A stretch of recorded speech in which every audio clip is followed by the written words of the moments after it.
Hello friends, welcome to Banyan Minds on this auspicious occasion of Ashadhi Ekadashi. I wish you a very happy and joyous Ekadashi today.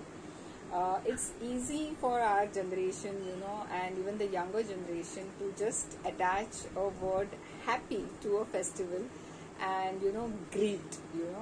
But what actually goes behind that festival? Why is it celebrated? What are the associations with that occasion? That is something which we always felt is like a missing link.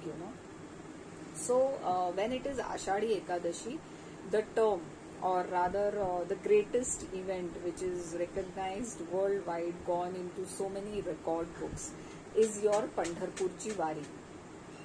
So, Pandharpur Wari is nothing but a very personal thing which I could share with you today, is that for me it is a spiritual marathon, It's a spiritual marathon come walkathon. Now why I am saying this, I will quickly tell you, because I am a marathoner myself. I run a lot of marathons.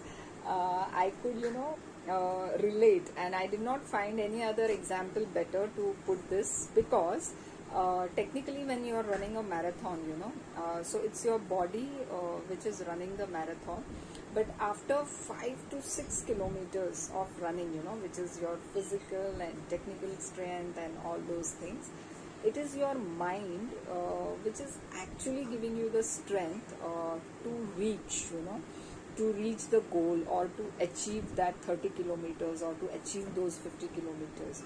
So similar thing happens in the Pandharpur Wari. Imagine 21 days, lakhs of people in the age group, starting right from a 5-6-year-old to a 90+ person, walking in this Wari, Yes, they take some rest, they have a pre-planned schedule, where every day how much kilometers they should walk, but still see the passion, the determination, and doing this for ages and generations. There are families who have not missed a single Wari. And what happens is that when this entire thing is happening, there is a great organization which goes into this event.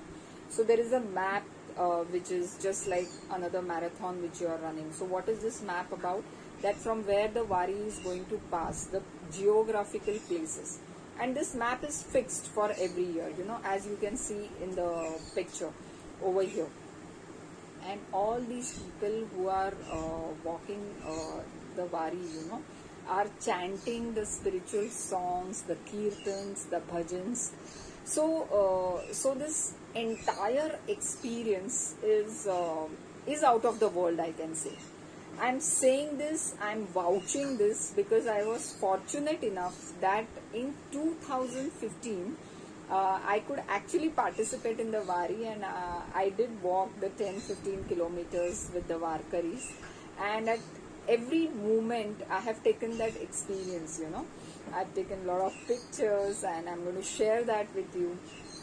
Some of the pictures I'll show you right now. And of course, how can you miss a selfie with a Warkari, So that also has been taken over here.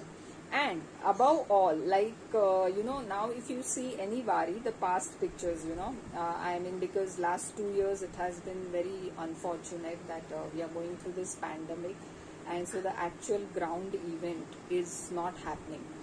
But when I went to the Wari, I was so fortunate, or rather I would say those were the blessings, that I could go so close to the chariot, I could go so close to the palki, and take the darshan of the palki.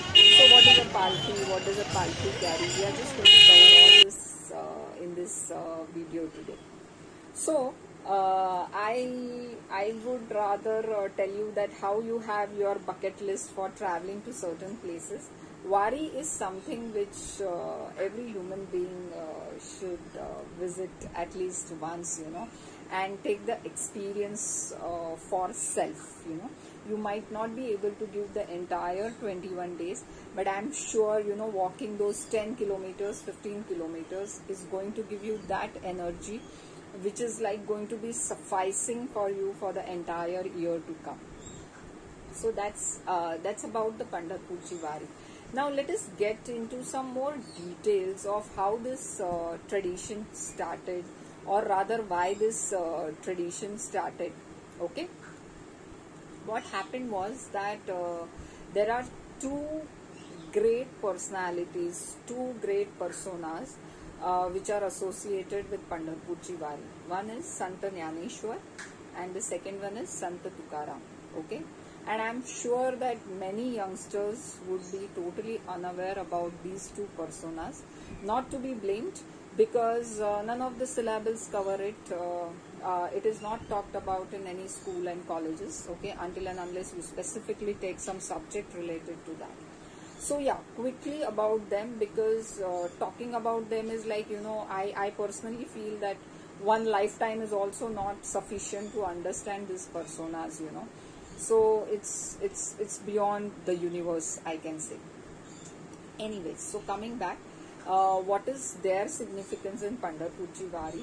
So Santa Jnaneshwar is somebody who wrote Jnaneshwari, okay, and that is nothing but the essence of Bhagavad Gita, and he had a very short lifespan of almost just 21 years, But in that, what he has contributed to the society, what he has given to the society is beyond words, beyond experience, The Jnaneshwari which he wrote is also something which is not so easy to understand for a common man. You really need to learn it from the scholars.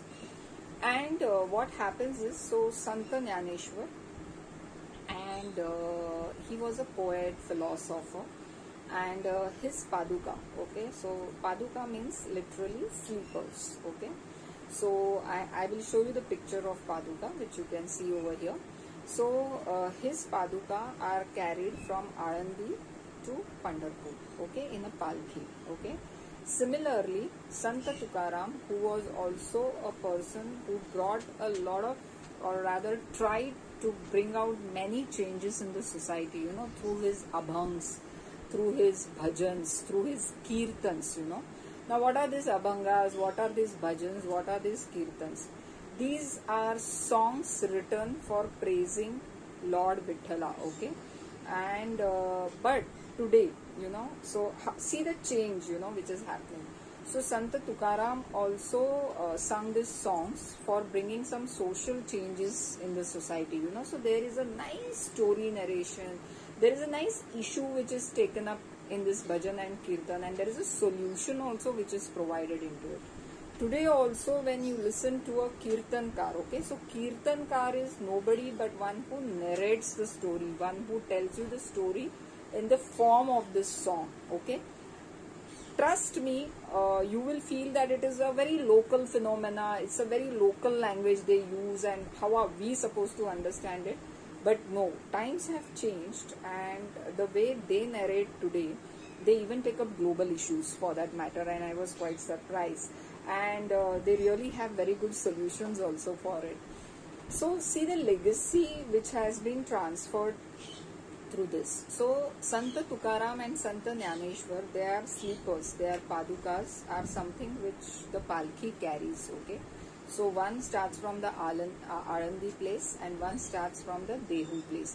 Both these places are located in the Pune district of Maharashtra in India. And all this come together on the day of Ashadhi Ekadashi at Pandharpur, okay. Now there are many other palkis which have been started, and now they also join these two palkis.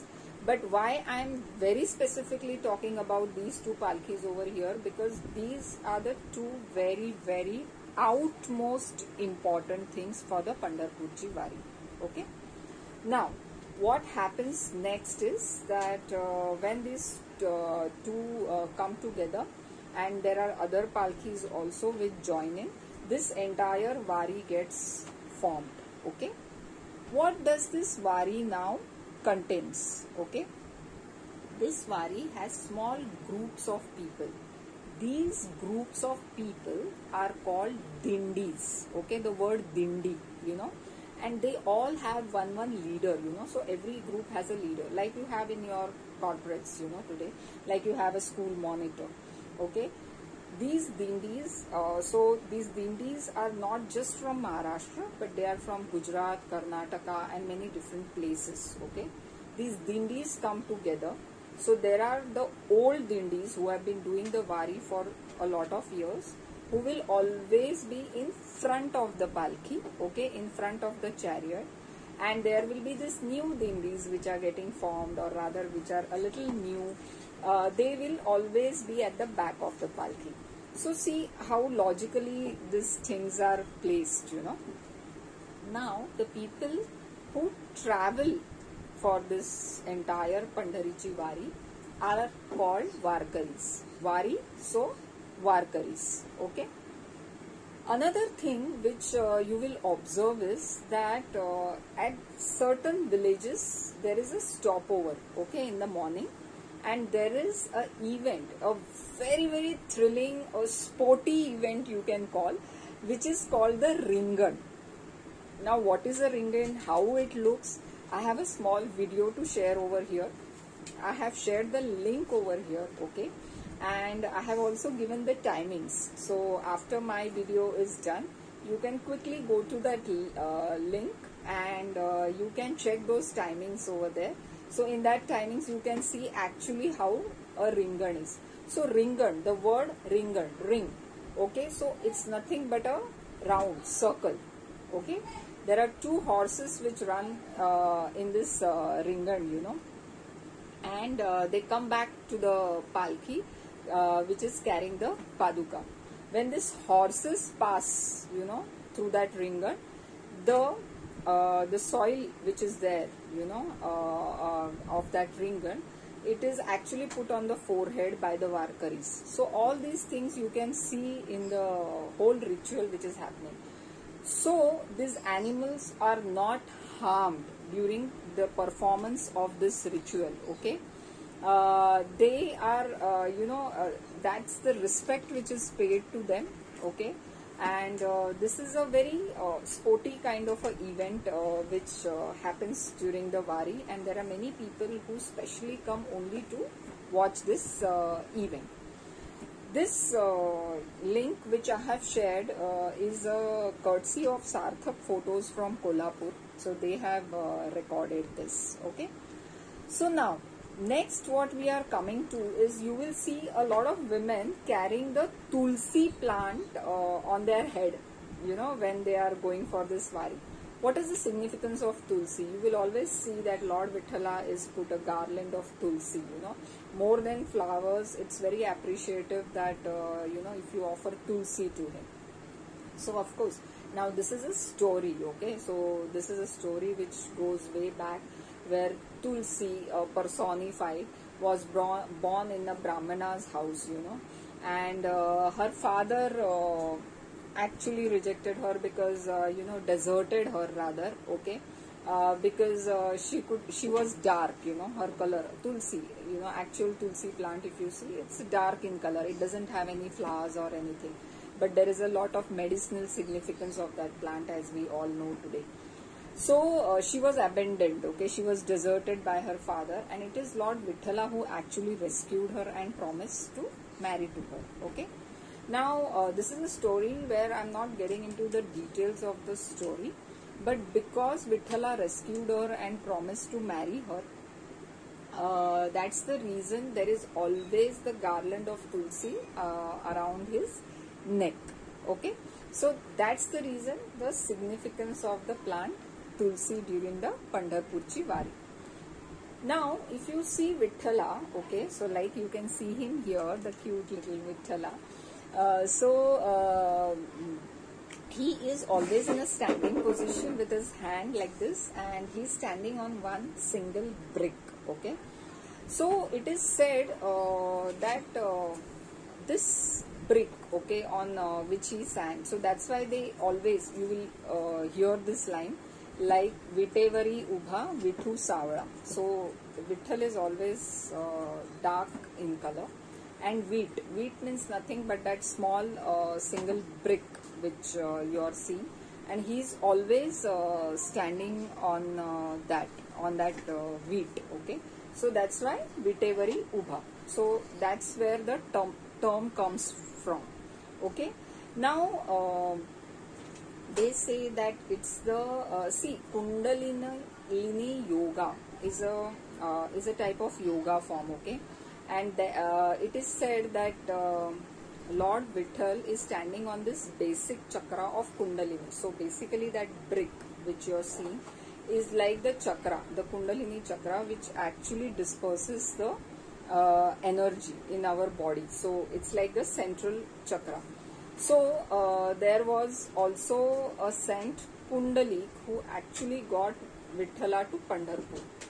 Now let me tell the viewers that these are all the stories which we hear, but if you logically put them, then there is a lot of significance of these things, you know. So whenever now the Vithala name is taken, it is Pundalika Kavarade Hari Vithala. So why that name has come, that is what we are trying to understand. So he was sent Pundalik. Okay, so this is how this entire Ashadhi Ekadashi festival takes place. And now coming to one more significance is that when this entire thing gathers at Pandharpur, it is like a I can say it is like an ocean of people, you know, and they take bath in the auspicious river, you know, where after which only they can visit the temple of Vithala. So all these Varkaris, you know, all these Varkaris, I mean after those 21 days of journey which they had, they are still very, very energetic when they come to Pandharpur. So this is one lifetime experience which I wanted to share with all of you, and I want everybody to experience it, because everybody has a story to tell when they do the Pandharpurchi Wari. And I hope you like the video, and I hope you are enjoying it. Also, because a lot of our festivals are associated with fasting, you know? So I always take fast as a very, very scientific thing. So it is something like detoxification. So when you say that you are fasting for Ashadhi Ekadashi, or you are fasting for certain other occasion, then rather getting into that why, you know, you should fast on a particular day, or why you should not fast on a particular day, look at it from your healthy perspective, that when you are fasting, you are giving rest to your body for some time. Okay, and that is what we need today, you know, a good immunity, a good rest to be strong and healthy. And look, I mean, we are born with such rituals that they allow us to do this so naturally. So once again, thank you for hearing us out, and I hope you all enjoyed the video.